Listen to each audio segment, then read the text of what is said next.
Bonjour à tous, j'espère que vous allez bien. Aujourd'hui, on va parler d'un sujet qui concerne One Piece, la génération terrible. Qui s'est jamais demandé qui était le plus fort parmi les 11 pirates introduits à Sabaody mais qui n'était pas prévu à l'origine? C'est ce qu'on va essayer de voir aujourd'hui. Mais avant ça, on va fixer quelques règles. La première, c'est que vous allez vous abonner pour qu'on atteigne les 300 millions d'abonnés de MrBeast. Et la deuxième, c'est qu'on va essayer de ne pas spéculer. Donc, Urouge, qui n'a pas encore monté toutes ses capacités, toute sa puissance, toute sa bravoure, il est bon dernier. Bref, les Pirates Supernova sont une nouvelle génération parce qu'ils ont entre 17 et 40 ans. Je vais essayer de vous les citer en excluant Barbe Noire bien sûr, Dolce Gabbana Trafalgar, Versace Eustace Kid, Lacoste Urouge, Giorgio Liboni, Gucci Di Luffy, Balenciaga Renoir, Armani Killer, Louis Vuitton Gang Badge, Boguetta Vanetta Hawkins, Moncler X Drake, Saint Laurent Apu. Dites-moi en commentaire qui est le plus fort, car le dernier c'est Urouge, place provisoire, mais Urouge fait partie des personnages qui seront développés bien plus tard à la fin de One Piece, quand on apprendra que le gouvernement a fait exprès de mettre une si petite prime sur la tête de Chopper parce qu'il possède le feu le plus puissant de One Piece. Comme on peut pas trop le scale, on va relater tous les faits le concernant.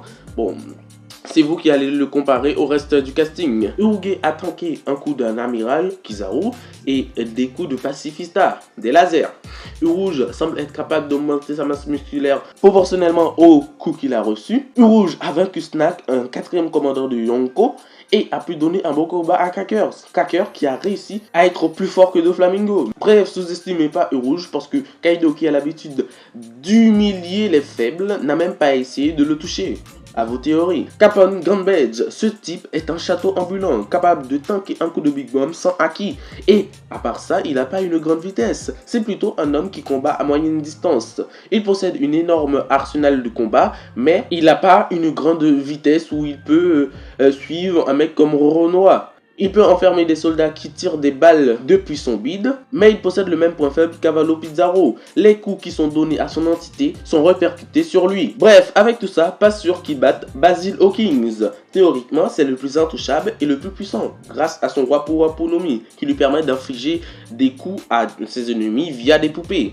Via des poupées qui sont faites d'eux-mêmes. Ça veut dire qu'il est intuable tant qu'il a des poupées de paille. Bref, ce type est très polyvalent avec son fouille. Il a pu matérialiser des poupées géantes capables de lancer des milliers d'aiguilles si rapides que certains ont réussi à toucher Roronoa Zoro. Roronoa Zoro en forme de base quand même. Mais ne comptez pas sur Hawkins pour avoir un combat avec du bon acquis, car il a abandonné sa liberté, son rêve et son ambition. Donc niveau acquis, c'est pas trop cela. Et encore, ne vous attendez pas à un combat à la loyale. Ça est un fourbe qui profite des failles psychologiques et psychiques et physiques de son adversaire. Et il a montré une grande résistance. En fait, cette résistance, il n'en a pas besoin parce que son style de combat consiste à laisser son adversaire tuer tous ses pions et de trouver un point faible pour capituler. Mais Hawkins ne pourra pas toucher Catchman Apu, le son qui n'aime que la guerre. Apu est une fripouille. Il est une fripouille à ne pas sous-estimer. Il a résisté à un Intex Gun d'un membre du CP0, alors qu'X-Drake, qui possède un Zoan, n'a pas pu le tanker. À Onigashima, il a été montré comme maîtrisant le acquis de l'armement et il est assez rapide pour gérer X-Drake quelque temps, donc très fort quand même. Il est assez puissant pour que Kaido le recrute et assez résistant pour encaisser un coup de Kizaru. Mais X-Drake lui reste largement supérieur dû à sa résistance et son endurance. Et il a même été vice-amiral. Quand je dis vice-amiral, je pense pas à mon manga. Vous comprenez? Parce que les vice-amiraux, maintenant, c'est toutes des fraudes en fait. Et attention spoil, si vous le pensez mort, il a été montré aux côtés de Kobe en train de se soigner. Preuve de sa grande résistance. C'est un homme à tout faire. Et c'est l'un des plus prometteurs parmi les membres du Sword. Et cet homme est connu dans le monde entier parce qu'il est assez réputé pour que Roronoa Zoro accepte sa demande d'alliance. Donc il est très fort. Mais comme il n'a pas eu de véritable adversaire sur Onigashima, on peut pas trop le comparer à celui qui va venir en ce moment. Romantic Killer, l'homme qui a déglingué Hawkins. Ce type est un démon capable de tenir tête à Zoro en forme onigiri. Onigiri, boulette de riz.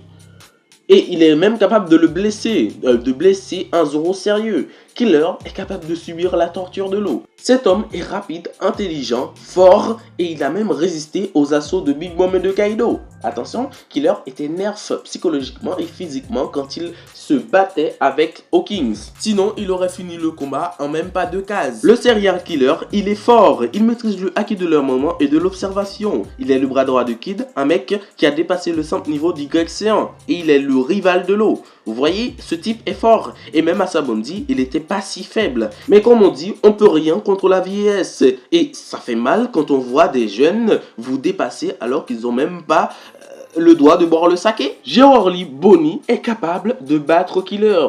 Ça va vous étonner, mais les gars, si vous n'avez pas vu Egghead, ça risque pas de vous intéresser ce que je vais vous dire. Le classement que je fais de Bonnie.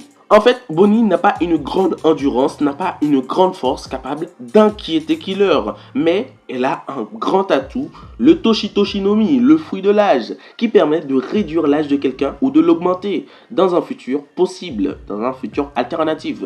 C'est extrêmement cheaté et en plus de ça, c'est un paramètre manipulateur, donc capable d'impacter son environnement. Et tout à l'heure, je vous disais que les vice-amiraux étaient des fraudes, mais là, elle a one-shot 3 vice-amiraux sur Egghead. Et comment oublier l'éveil de son fruit?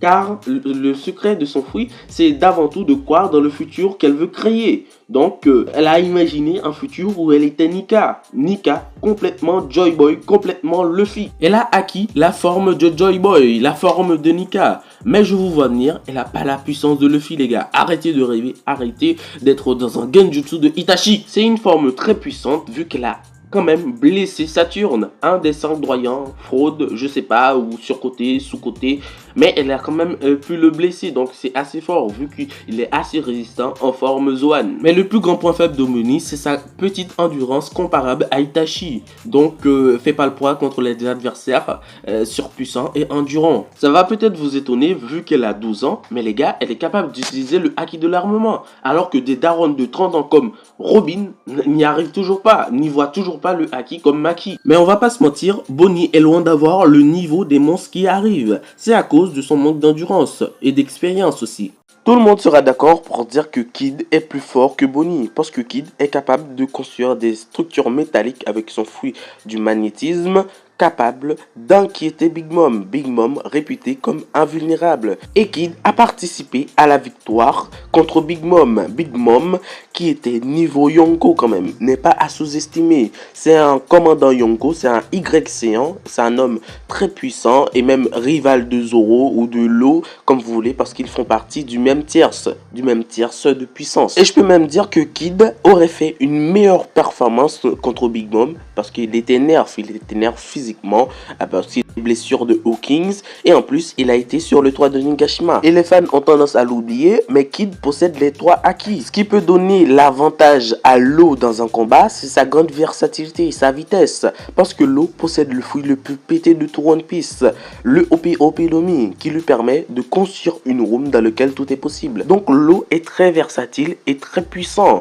Même s'il n'a pas une grande force de frappe, mais son fou de démon comble tout cela. Et c'est un homme avec une énorme résistance et endurance, parce qu'il a résisté au coup de Big Mom alors qu'il était en PLS à chaque fois. Et dernièrement, on l'a vu rivaliser avec Barbe Noire. Je dis bien rivaliser parce que il a pu lui donner quelques coups, il a pu gérer sa grande vitesse. Mais vous devez sous-estimer Law seulement quand vous le mettez contre Zoro, parce que Zoro est puissant. Il a même éveillé son haki des rois, qui lui a permis de vaincre King. King qui est l'un des Y-Séants les plus résistants de tout le manga. Zoro a pu rivaliser quelque temps avec le doyen sabreur et il a même pu être capable de blesser l'homme le plus résistant au monde, Kaido. Mais tout cela ne sert à rien contre Luffy parce que Luffy possède les 3 haki de l'armement avancé ou pas avancé et il est trop fort, il est trop devant et je serais même pas étonné si on me disait que Luffy pouvait prendre toute la génération terrible à lui tout seul.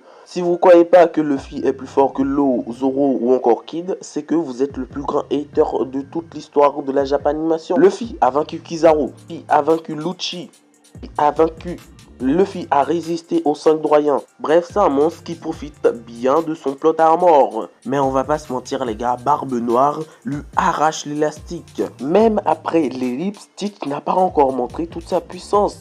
Toute la puissance de ces deux fous du démon. Le fruit capable de détruire le monde et le fruit capable d'annuler tous les pouvoirs du fruit du démon. Vous avez déjà vu ça les gars? Vous avez déjà vu Barbe Noire se battre à fond? Il a pris des coups certes, mais il s'est toujours relevé. On peut pas dire que c'est un homme très résistant. Sa résistance n'est pas comparable à Kaido, mais c'est un homme qui se relève tout le temps parce que c'est un homme avec une grande volonté. Arrêtez de le sous-estimer. Scénaristiquement, il est niveau Yonko. Bref, j'espère que tu as aimé ce petit spoiler scaling et ce petit top. Abonne-toi, mets un like et commente ton personnage préféré de One Piece et les personnages qui mériteraient d'avoir une place plus haute dans le classement. J'essayerai de faire un short pour expliquer le pourquoi du comment Bonnie ne peut pas battre Kid.